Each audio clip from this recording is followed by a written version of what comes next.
blame you," she whispers. "Only you." I'm not afraid of her any longer, but her presence here disturbs me. Even the beauty of the ocean is no solace. I stand at the window and stare out at the sun-dappled waves of the summer sea, and I brace myself as though against an icy wind. My parents worry about me. They don't understand what has happened. Of the 3 people I could talk to, 2 are gone, and the 3rd is very young. I, too, will soon be leaving. That is why I'm writing this. When I go, I want to leave it all behind me. Cliff House, my memories, and her.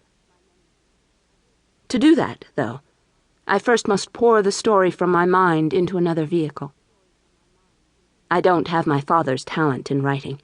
That went to Megan, just as my mother's artistic talent went to Neil. But since there is no one here to whom I can really talk, I have no choice but to set my tale on paper.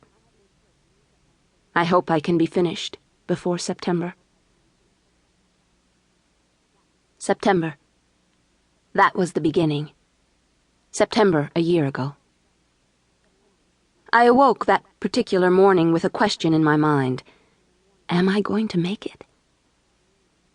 I lay there for a while considering, almost afraid to test myself. Then, very slowly, I sat up. Nothing happened.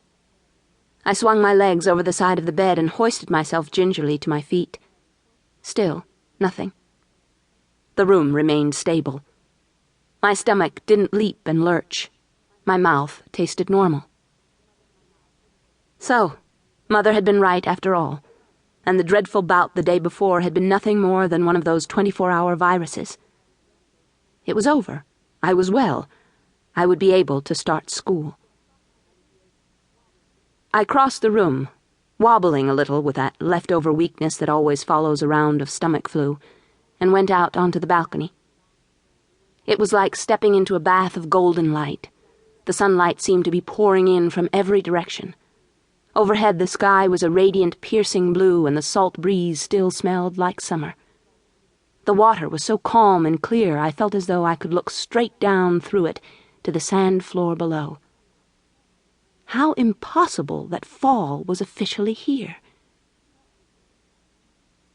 In every girl's life, I guess, there must be one special summer that is a turning point. A time of stretching and reaching and blossoming out and leaving childhood behind. This was the summer that had happened to me. The year before I had been awkward and gawky, all pointed knees and sharp elbows and bony ribcage, hiding my shyness behind a book while girls like Natalie Colson and Darlene Briggs wriggled around in their bikinis and got boys to buy them Cokes and rub them with baby oil. This summer, it had all been different. The first day I walked out onto the beach, clutching my book and my beach towel, I heard a wolf whistle. At first I didn't believe it was meant for me. Then somebody called, "Hey, Laurie!" And I turned to see Darlene's boyfriend, Blaine Savage, grinning at me. Next to him, Gordon Ahern, who had been sprawled flat, soaking up sun, lifted his head to see what was going on. "Hey, come on over here," Blaine called. Slowly I walked over to stand in front of them. I was bewildered by the summons. I had been seeing Blaine all year long in school, and he'd hardly bothered to speak to me. "What do you want?" I asked. "Just to say hi," Blaine said. His shoulders were white and freckled, and he looked a lot less handsome in swim shorts than he did when fully dressed. With Gordon, it was another thing entirely. His lean, well-muscled body seemed to keep a year-round tan. He shoved a lock of blonde hair back from his face and regarded me quizzically. "Is that a new swimsuit?" I shook my head. "It's the same one I had last year." "Well, something's sure different," he said approvingly. "Why don't you set up camp and stay a while? Want some lotion?" "No, thanks," I told him. "I never burn."